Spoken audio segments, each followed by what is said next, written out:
Olá, pessoal! Hoje recordaremos alguns pontos da aula que já foi ministrada de maneira presencial.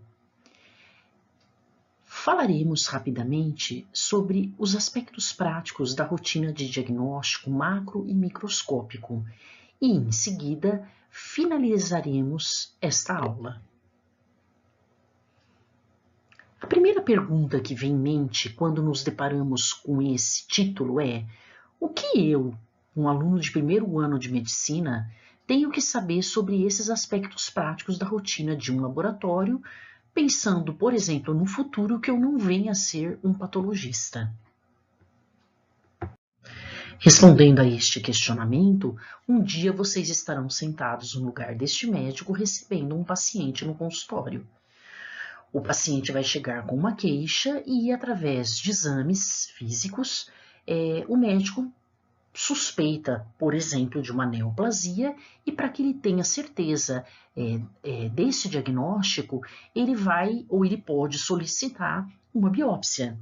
E nesta biópsia vai ser então possível ter o conhecimento de que essa neoplasia pode ser uma neoplasia benigna ou maligna, e a partir de então, tendo um resultado, vão surgir os possíveis tratamentos, que pode ser desde uma cirurgia até uma quimioterapia, uma radioterapia e assim por diante.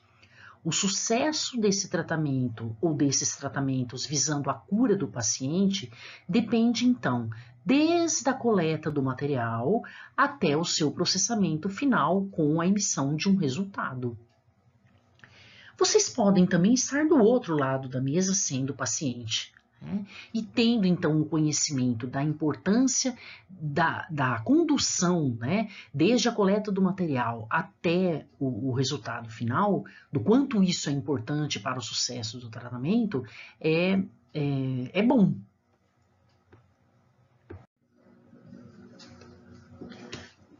Uma vez então coletado este material, ele vai seguir para um laboratório de anatomia patológica, que é diferente de um laboratório de anatomia microscópica, né? O laboratório de anatomia patológica, ele faz o diagnóstico de doenças baseado no estudo morfológico macro e microscópico de lesões. E, normalmente, ele é denominado de laboratório de anatomia patológica e citopatologia. Já o laboratório de anatomia microscópica ou histologia é um laboratório que estuda a organização microscópica dos tecidos e dos órgãos, e normalmente ele é denominado de laboratório de histotecnologia. Na verdade, a grande diferença entre esses dois laboratórios é que o laboratório de histotecnologia recebe materiais saudáveis, não doentes, enquanto os da patologia normalmente são materiais suspeitos. Um dos exames que pode ser solicitado é um exame citológico, e como o nome mesmo fala, é um exame que analisa células individualizadas ou livres. Essas células individualizadas, elas podem estar, por exemplo, nos líquidos orgânicos, como serosas, urina, líquido céfalo-raquidiano, líquido acítico amniótico, e a técnica da coleta desse líquido é chamada de centese. Também essas células podem estar presentes nas funções aspirativas, de lesões nodulares sólidas ou císticas de órgãos como pulmão, mama, linfonodo, tireoide e medula óssea. Ainda, as células podem estar presentes em secreções que podem ser coletadas, secreções da árvore traqueobrônquica, conteúdo de cistos, mamilos e tubo gastrointestinal. Nós temos ainda células presentes em lavados, lavados da árvore traqueobrônquica, do trato gastrointestinal, da bexiga urinária e de cavidades serosas. Temos também como exame citológico os chamados raspados de pele ou mucosas, no caso aí um raspado cérvico-vaginal com o auxílio de espátulas ou escovas. Muito comum e muito conhecido é um raspado da mucosa cérvico-vaginal, que vocês já ouviram falar, o exame do Papa Nicolau.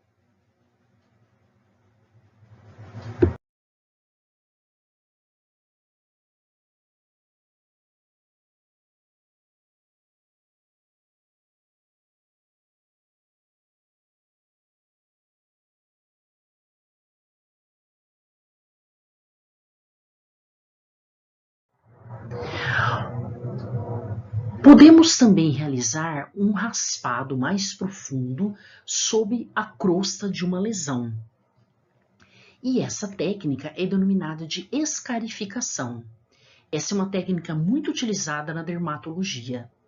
Então, na verdade, essas lesões crostosas ou muito duras, elas fornecem a pesquisa de um agente etiológico em espalhamentos obtidos da escarificação das lesões de pele, por exemplo, nas situações de escabiose e meningococcemia. Quando a gente quer, na verdade, promover a concentração celular máxima de uma coleta que foi realizada e estocar essa coleta ou essas células por muito tempo, nós podemos formar um bloco celular dessa célula, também conhecido por cell block. Então, na verdade, todas as técnicas citadas anteriormente, elas são obtidas, mas não se tem a pretensão de guardar essas células para um estudo posterior.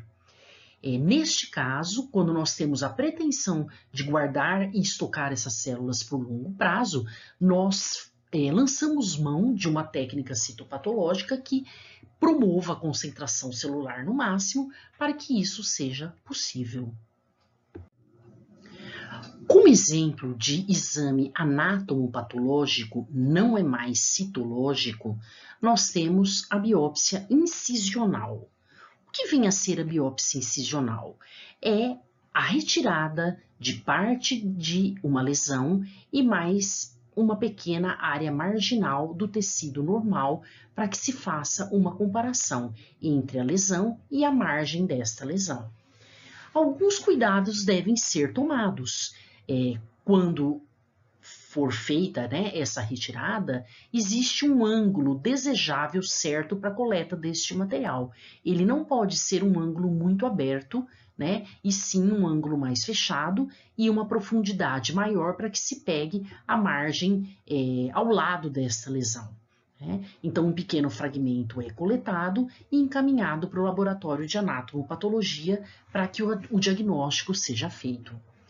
Reparem que a maior parte da lesão continua no paciente, aguardando então o resultado final para se definir a forma de tratamento mais adequado. Se retira toda a lesão ou não.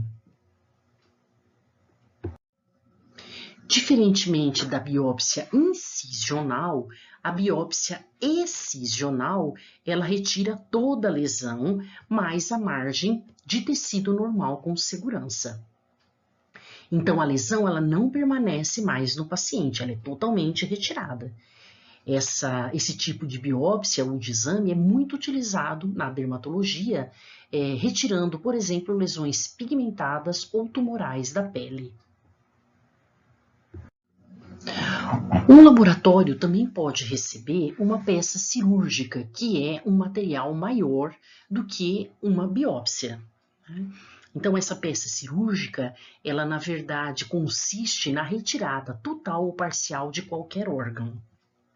E normalmente, a retirada parcial ou total de qualquer órgão, ela é feita posteriormente ao diagnóstico de uma lesão que foi efetuado através de uma biópsia ou de um exame citopatológico. Então, vamos pensar, por exemplo, no exame de Papa Nicolau, que é um exame citopatológico. E uma vez sendo diagnosticado através do Papa Nicolau a presença de células tumorais, pode-se então optar pela retirada do útero na sua totalidade. Quando essa retirada é simples, ou seja, somente um órgão chega lá no laboratório de anatomopatologia, nós falamos que essa coleta é uma coleta simples, apenas de um órgão. Mas essa coleta pode ser composta ou radical, e aí junto com o órgão chegam outras coisas. Vamos pensar numa biópsia de mama que ela foi positiva para um tumor ou um adenocarcinoma mamário. Então, junto com esse quadrante ou com a mama total, chegarão linfonodos axilares e mais musculatura. A biópsia por agulha grossa ou core biópsia é um outro tipo de exame anatomopatológico muito conhecido. E esse exame consiste na introdução de uma agulha grossa, cujo diâmetro varia de 2 a 5 milímetros, no órgão em questão até alcançar a lesão. E o que é retirado dessa lesão é um cilindro de tecido ou um fragmento. Isso é o que diferencia a core-biópsia da punção aspirativa por agulha fina, ou o chamado PAAF, né? Que lá são retiradas células e aqui é retirado um cilindro de tecido. Da mesma maneira que a PAAF e essa core-biópsia, as duas são direcionadas ou guiadas por um método radiológico. A necrópsia é outro tipo de exame anatomopatológico, onde órgãos ou fragmentos de órgãos vão ser coletados de um indivíduo que morreu para se determinar a causa da morte do mesmo. Essa morte ela pode ser ou ela pode ter duas origens, causas externas ou causas naturais.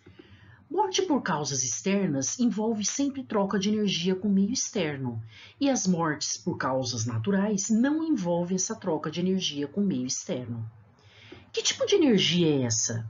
No caso, a energia ela pode ser cinética, como a colisão, um acidente de trânsito, ela pode ser mecânica, o indivíduo pode ter sofrido um espancamento ou foi ferido por arma branca ou arma de fogo, e ela pode ser uma energia térmica, onde ele passou por um frio ou foi submetido a um calor ou um frio em excesso. Já a morte por causas naturais, aquela que não envolve a troca de energia com o meio externo, ela, na verdade, é aquele tipo de morte onde o indivíduo acabou morrendo porque ele tinha uma infecção, uma neoplasia e assim por diante.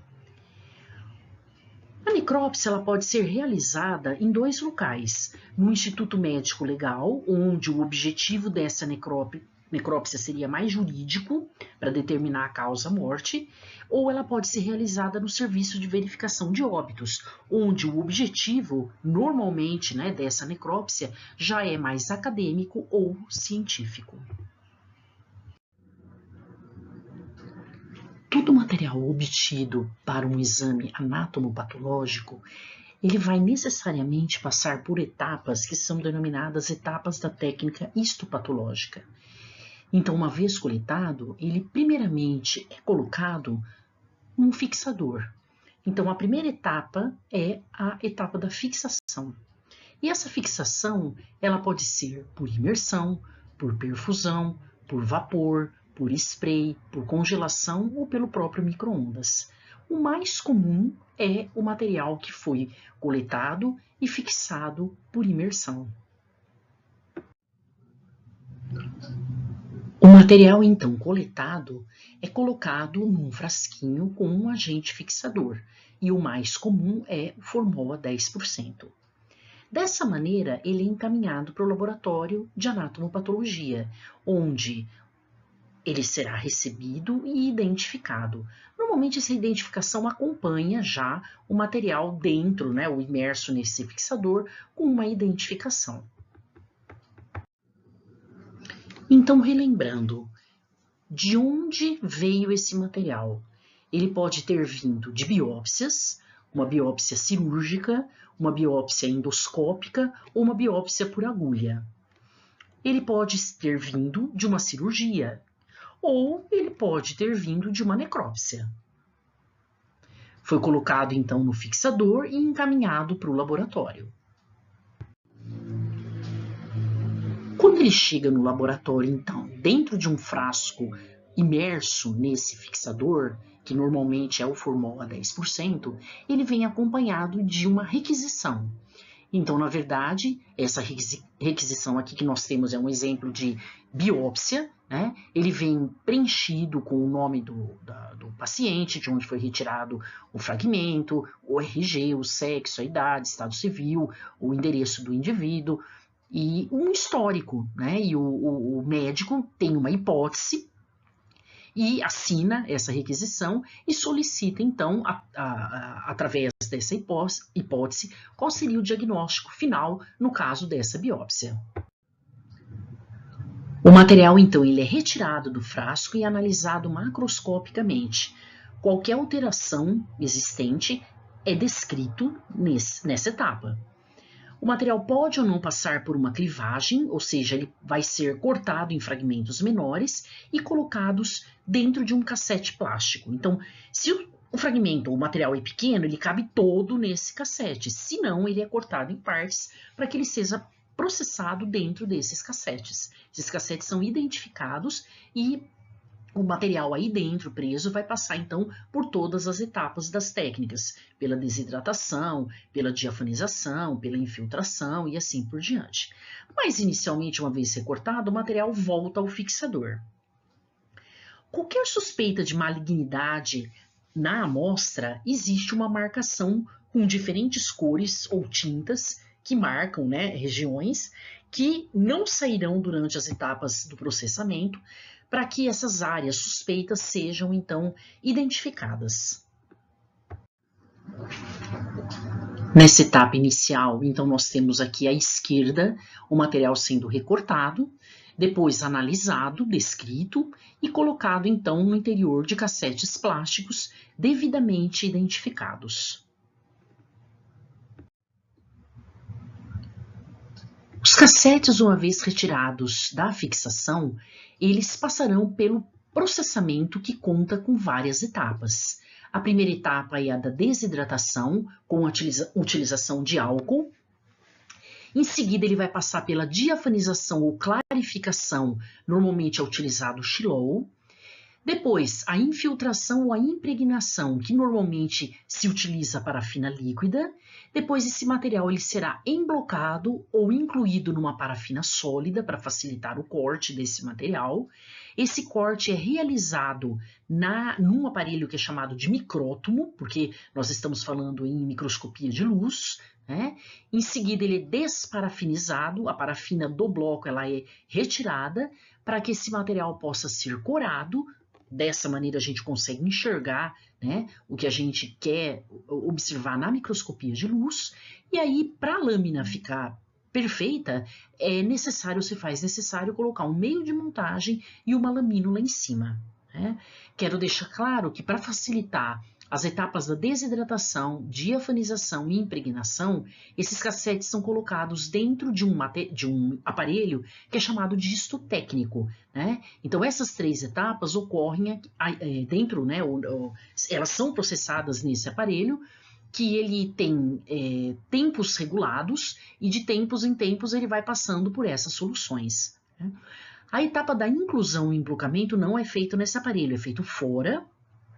E daqui em diante, né, a microtomia, a desparafinização, a coloração e a montagem da mesma maneira, né? Pode existir um autotécnico que faça a coloração. Então, também existe, ou é possível, ao invés de se fazer a coloração manual, pode-se fazer a coloração utilizando também um autotécnico ou um aparelho, né? Qualquer falha nessas etapas vão gerar como produto final na lâmina que nós vamos observar os chamados artefatos de técnica. Determinadas situações exigem que o material não seja fixado pelo formol e nem passe por todas aquelas etapas observadas anteriormente. O material, então, por exemplo, pode seguir para congelação, né? E ao invés de usar, então, um agente fixador como o formol, vão ser usados géis ou sprays para congelação para que o material seja preservado rapidamente, se torne suficientemente duro para que ele possa ser cortado, então, num micrótomo de congelação. Vamos citar uma situação muito comum, né?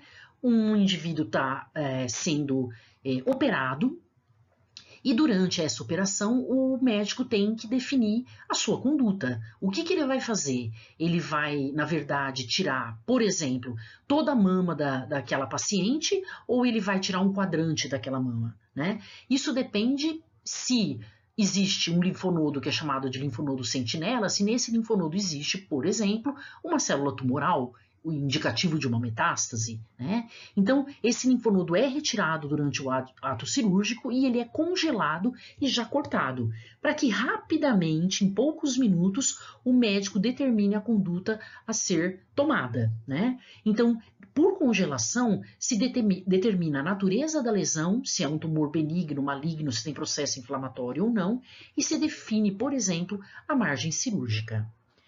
Por congelação também pode existir uma outra situação, né? Eu quero estudar lipídio, porque o lipídio é retirado durante o processo, o processamento, né, das etapas anteriores, por uma etapa que a gente chama de diafanização. Então, não é preservado o lipídio de uma maneira nenhuma, e eu gostaria de estudar o lipídio. E aí, então, eu vou pela congelação, opto pela congelação. Outra situação é quando a gente quer estudar enzima ou algum processo enzimático, né? Essas enzimas também não permanecem ou elas são retiradas durante o processamento anterior. Então, a opção pela congelação é a mais indicada. Como a técnica da congelação gera muito artefatos, ela vem acompanhada por um exame citológico que é denominado de decalque ou imprint. O que vem a ser isso? Então, aquele linfonodo, vamos pegar como exemplo o linfonodo, ele chega para sofrer a congelação e no momento então que ele chega, o médico, com o auxílio de uma lâmina de vidro, ele vai carimbando esse linfonodo, fazendo impressões da superfície desse linfonodo cortado ou não, né, nessa lâmina. E aí ele fixa e cora e observa. Então, a técnica anterior da congelação com o decalque ou imprint, elas se complementam, né? E essa técnica remove, então, células superficiais de uma lesão, como lesões de pele, de boca, ou células na superfície de um órgão, como fígado, baço, rim, timo e etc.